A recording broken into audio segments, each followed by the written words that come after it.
So here I am, a 27-year-old dude sharing my messed up experience with my unfaithful wife. Before we start, bring some water or coffee, subscribe my channel, and let's start. Let's bring in the main character. My wife Kelly, who's a year younger than me. She recently cheated on me with a buddy of mine who's also 27. We'll nickname him Jay for the sake of the story. Our tale kicks off when I was 22. I was at a buddy's wedding and ended up sitting next to Kelly. We were both close with the couple, she was besties with the bride, and I was pals with the groom. Little did we know, our friends had cooked up a scheme to set us up by seating us together at the wedding. When I first saw Kelly, I was totally floored by her looks. As we started to talk, it was clear that we had a ton in common. Our chat was smooth, and we hit it off right away. We gabbed, enjoyed the wedding grub, and even cut a rug on the dance floor. It was a night full of dancing, boozing, and, you guessed it, a little canoodling right there in the middle of the dance floor. Our friends, the happy couple, were thrilled to see their matchmaking plot come to life. They jokingly asked us about our relationship, but we just brushed it off and kept enjoying our night. When we said our goodbyes, we didn't swap numbers. But then, a week later, I got a text from Kelly asking me out. Our bride friend had given her my number. I didn't think twice, I said yes, and that's how our relationship started to bloom. Fast forward a few years, and things were going great. Apart from the usual squabbles that all couples have, nothing major ever came up. So eventually, I asked her to marry me. Less than a year later, we tied the knot. We had a little over a year of marital bliss before my world fell apart. Just before our first anniversary, I noticed Kelly acting differently. She started guarding her phone, her girls' nights out seemed to multiply, and our love life pretty much disappeared. I brought up these issues a few times, only to be brushed off and accused of being insecure. Kelly didn't seem to care about my feelings or worries. So, in return, I became distant. The loving goodbye kiss when I left for work disappeared, and our chats dwindled to just the essentials. Then came the night when I couldn't take it anymore and decided to do some digging. While Kelly was asleep, I went through her phone and laptop, checking her texts, emails, and messaging apps. But I didn't find anything fishy.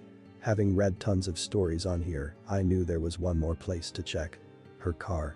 I snuck into her car, and lo and behold, I found a second phone.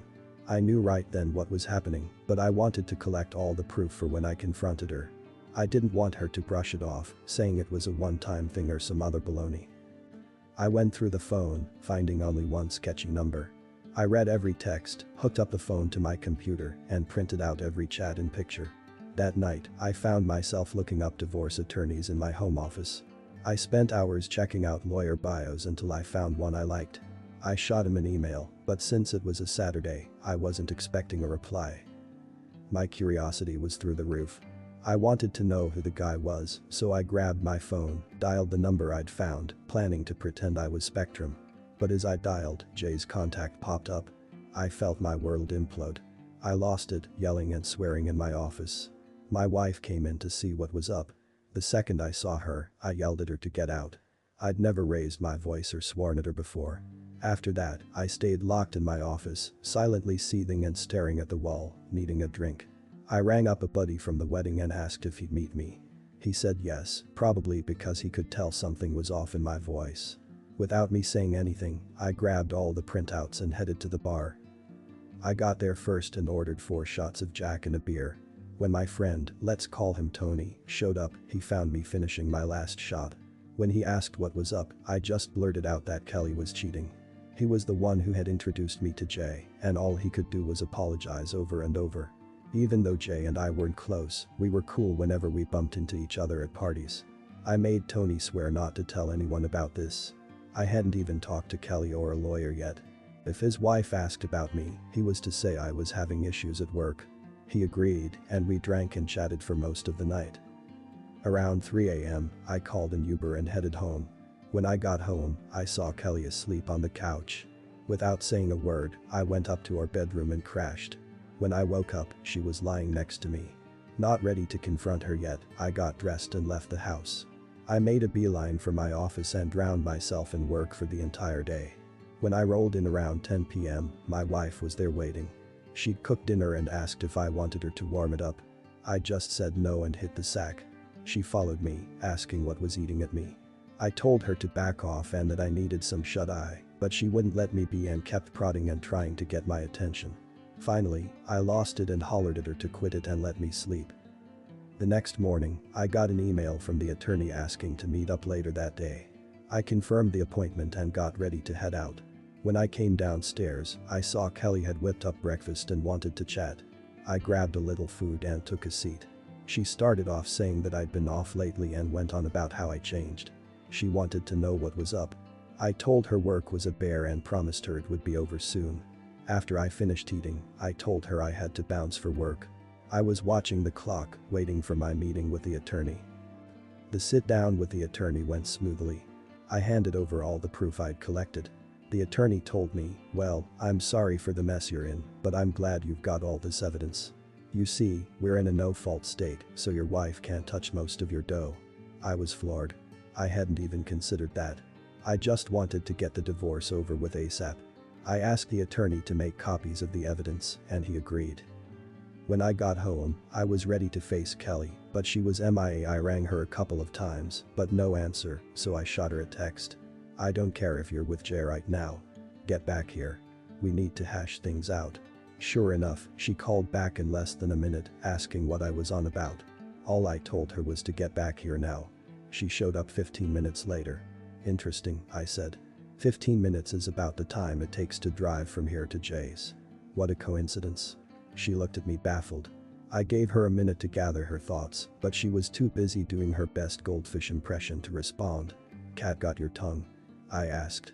She tried to deny everything and started gaslighting me. As she began to hurl personal insults, I slammed my fist on the table to shut her up.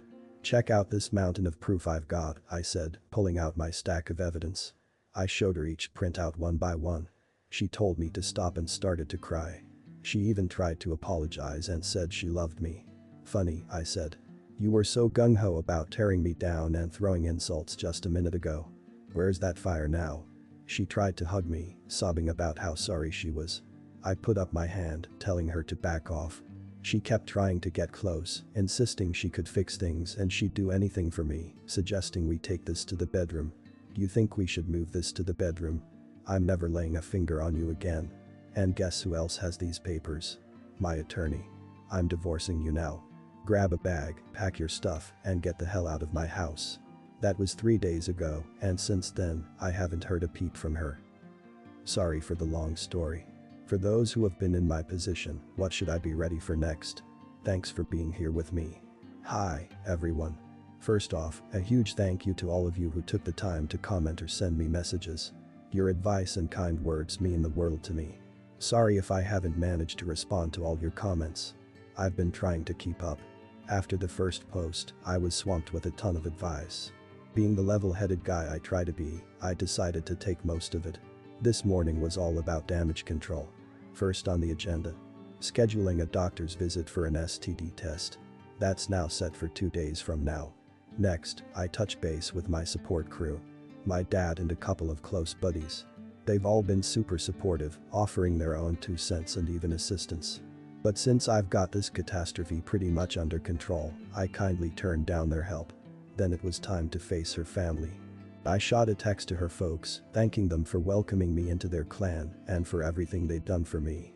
But with a heavy heart, not really, they were kind of overbearing, and even though they're good people, I'm glad I don't have to deal with them anymore. I let them know that Kelly and I were splitting up. I told them they could hit me up with any questions if they wanted to.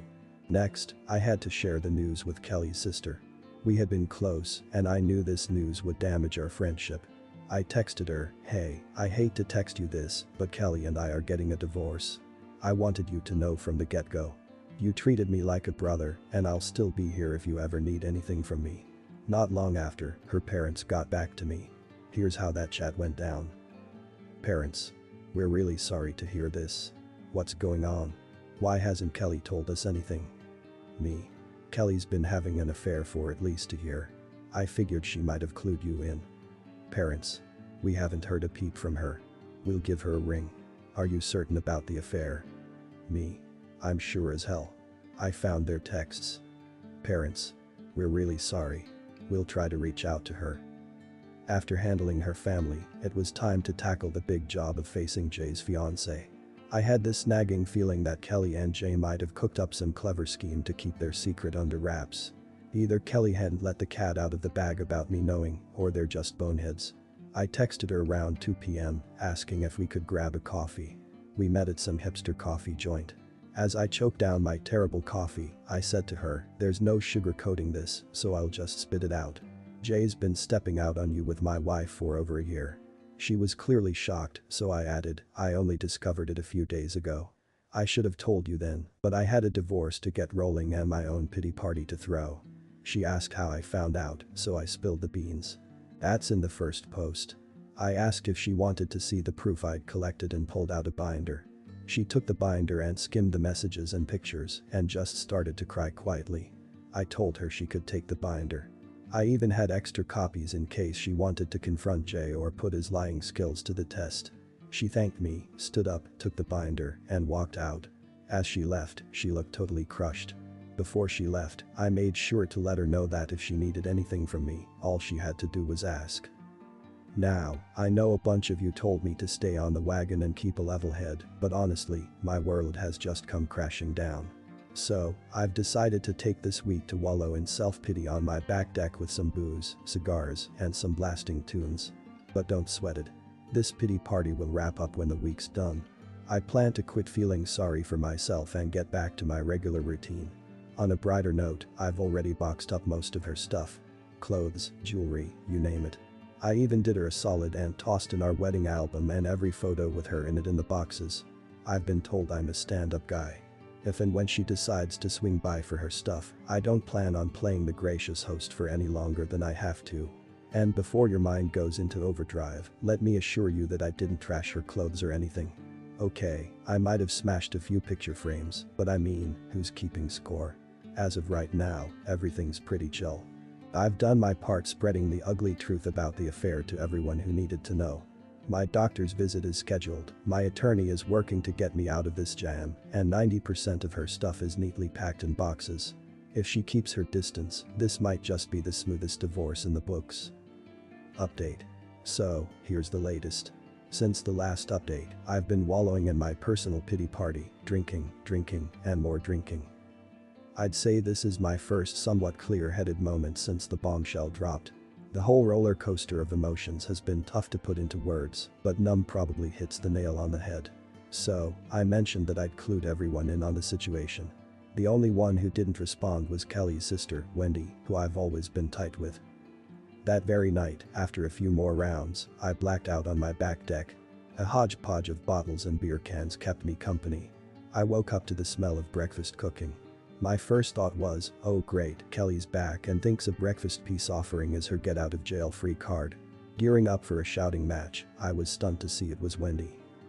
Wendy saw I was up, bolted over to me, and gave me a hug. She then guided me to the table and dished up a plate.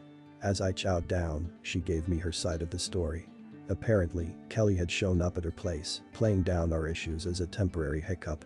When I texted Wendy about the divorce, she confronted Kelly, who crumbled and spilled the beans. I set her straight. There's no way she spilled all the beans. I then laid out the whole dirty story. Wendy let on that Kelly had tried to pass it off as a one-off slip-up. I made it clear to Wendy that making up with Kelly was off the table and that Kelly should start looking for a lawyer. To my surprise, Wendy had my back. She made it clear that while she cared for her sister, she was my friend too and wasn't going to ditch me. This warmed my heart. Wendy bunked with me for 2 days in the guest room, you rascals, and took off this morning. As she was heading out, I was packing for a trip to my cabin, which I owned before we got hitched, so it's a no-go zone for Kelly. I was grabbing my hunting and fishing gear when Wendy asked to come along. As much as I appreciated the company, I suggested she should probably check in on her sister. She agreed, gave me a hug, and left. For any of you cooking up a romance between Wendy and me, slow your roll. She's only 20. Way too young for me. We have a solid friendship, nothing more. In other news, I did get tested at the doctor's. The results should be back by Monday. I've also been touching base with Jay's fiancée, offering a shoulder to cry on if she needs to vent. I'll be online for a bit, so feel free to drop any questions or advice in the comments or messages. However, I'm heading to the cabin for the weekend, where there's no internet, so I'll be off the grid. kindly remind you to drop a like and subscribe my channel. I want to thank each and every one of you for reading, reaching out, and showering me with support. You all have been the beacon of hope at the end of a very bleak tunnel. To those of you navigating similar storms, my advice is to stay on track, set one goal at a time. In my case, it was lawyer, doctor, then spreading the word. And remember, keep your personal business off the internet. Thanks again for your patience and support. Here I am again. I filled you in on Wendy coming over to my place and staying for a couple of days. She took off when I was heading to my cabin for some hunting. Good news, I bagged a nice chunky 8-pointer buck on my first day out there. This was a lucky break, as it left the rest of my time for fishing. I caught a couple of decent-sized ones, which turned into a meal, and the next one to be butchered. I spent the rest of my stay at the cabin processing my deer and soaking up the natural beauty. Apart from a drink or two a day, I spent my trip sober, as promised. My boozing was limited to the previous week. Now on to the events of the past few days. I got a call from my doctor, and thankfully, all is clear. Not too shocking, given the lack of steamy nights with Kelly in the past few months, but it's always better to be safe than sorry. I touched base with Jay's fiancée, but didn't get a response for a while. She eventually got back to me, saying she was bunking with her family. Reading between the lines, it seems she's not having a great time either. I told her if there's anything I could do, she just had to give me a shout. She asked to meet for coffee, which I was more than happy to do.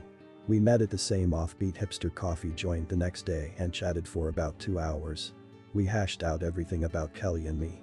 She was curious about the steps I was taking and whether there was any chance of patching things up.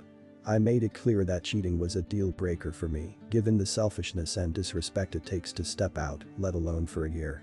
It was clear Kelly didn't really give a damn about me. When asked about her plan, she said she was all mixed up because everything she thought was true turned out to be a pack of lies. She wasn't sure about her next move, whether to move on or forgive him. I honestly told her that if she could forgive someone for stepping out on her for that long, she's a better person than me. She shared that her family was suggesting that she forgive Jay and go ahead with their wedding. I told her that just because it's what her family wants doesn't mean she has to go along with it. Jay obviously doesn't respect marriage, he cheated on her with my wife. That's a clear sign he's not husband material. I pushed her to do what she felt was right and to make her own choices. I shared that when I found out, I tried to find a way my heart could fool my brain into thinking I could swallow it and forgive her, but I just couldn't pull it off. I encouraged her to trust her gut. From my experience, the brain and heart can sometimes lead you down the wrong path, but gut instincts are usually spot on. She thanked me, and we went our separate ways. The next day, my lawyer let me know that Kelly had been served at her job. Wendy rang me soon after, saying Kelly hadn't left her room all day and was crying in bed. I explained she'd been served and was probably wrestling with the fallout of her actions. Wendy asked about my cabin trip, and I filled her in. After a quick chat, we hung up, and I started bracing myself for the possible storm that Kelly might kick up now that she's been served. So here I am, waiting patiently and stocked up with Advil for the potential headache. I've given my buddy a heads up, and he's agreed to swing by and be a witness, just in case things go south.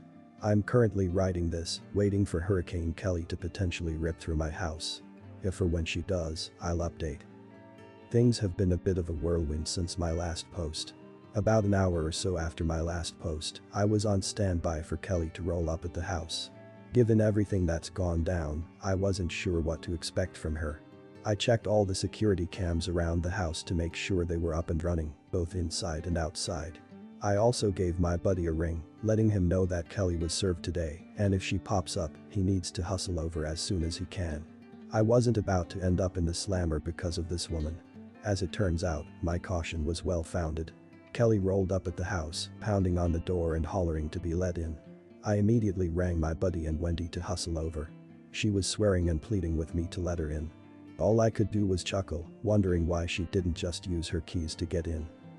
When my buddy showed up, he stayed in his truck and started filming the ongoing spectacle on his phone. His wife, a friend of Kelly's, hopped out of the truck and tried to soothe Kelly. Instead, Kelly slapped her and yelled at her to butt out. This made my buddy dial up the cops. When they rolled up, Kelly tried to play the damsel in distress. She sobbed and told the officers that I smacked her and booted her out of the house.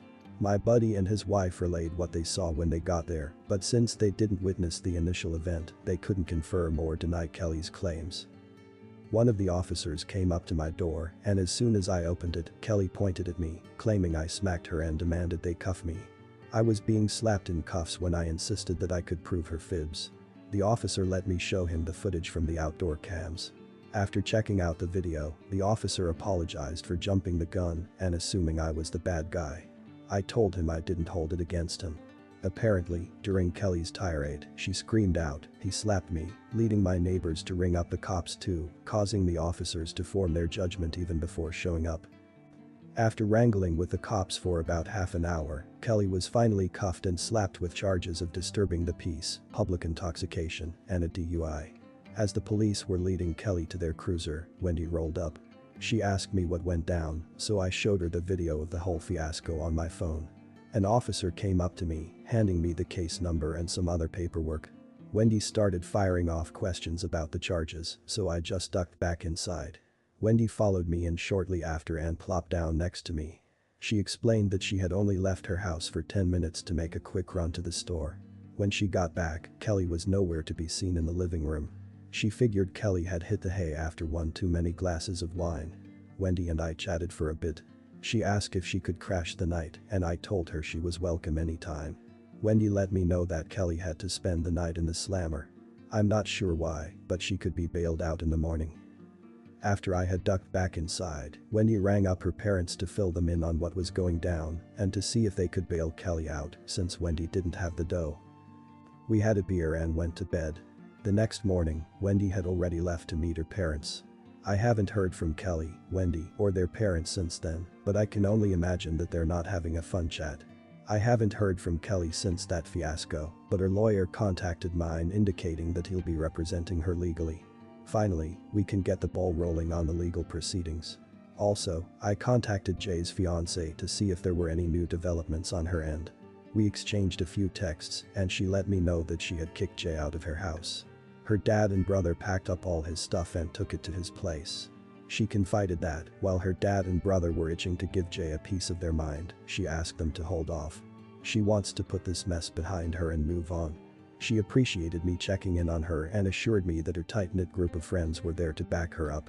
On Friday, as soon as I clocked out of work, I made a beeline for home. My plan was to spend the weekend at my cabin.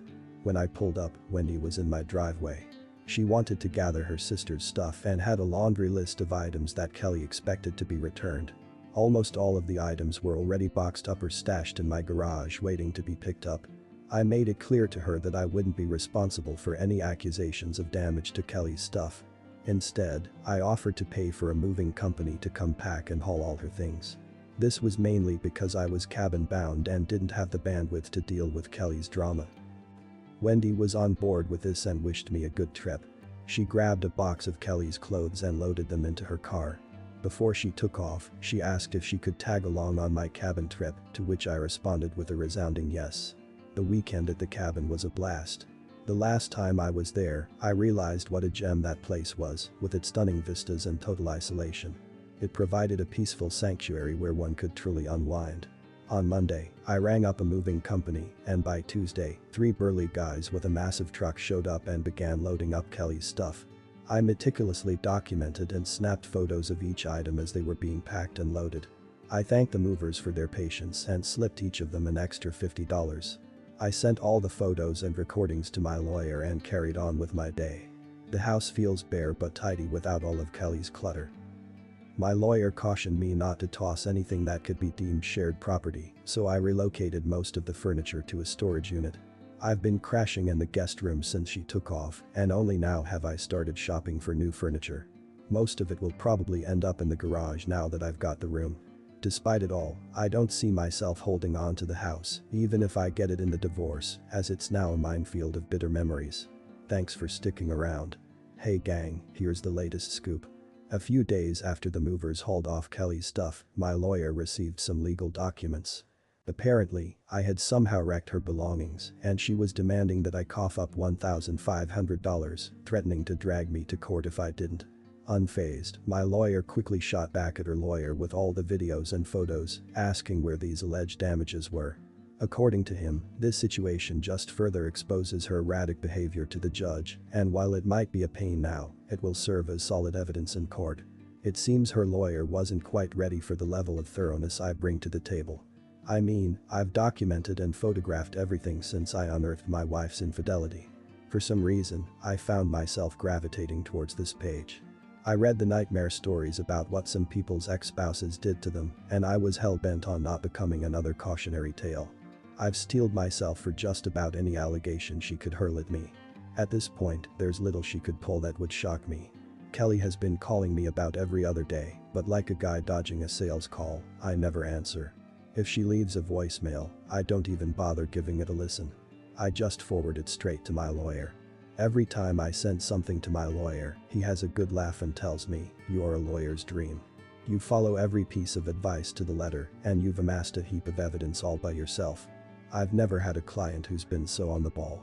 He repeats this like clockwork, but it never fails to put a smile on my face. Knowing I'm handling things right definitely makes this wild ride a tad more manageable. About 2 or 3 weeks back, my lawyer let me know we had enough ammo to bury her without stepping foot in a courtroom. If our attempt falls flat, at least it would look good on us for trying. We set a date to meet at a neutral lawyer's office. He cautioned me not to react to anything Kelly might throw at me, reminding me that everything would be on record for a judge to review if it goes to court. We got there early, and to my surprise, she was already there, her lawyer in tow. It felt like a scene straight out of legal drama. The lawyers kicked off their cordial banter while Kelly and I sat in silence, the air thick with tension. Kelly's lawyer broke the silence, asking about our proposal. My lawyer, with a scoff that could give any sitcom character a run for their money, responded, "Given the heap of proof showcasing Kelly's unfaithfulness and unacceptable conduct, the only deal we're putting on the table is half the proceeds from the house sale and half of the savings account. That's more than any court would grant you. Basically, you leave with what you brought into the marriage." Kelly started to weep, pleading if there was any way she could mend things. I shot back, "You've been betraying me even before we said I do. There's nothing you could possibly do to erase or make up for your actions.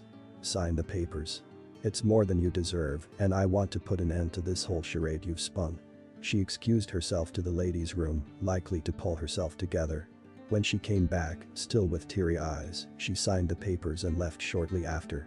In about a month, everything will be filed, and all that's left for me to do is sell the house. Thank you for joining us today on Sorry What.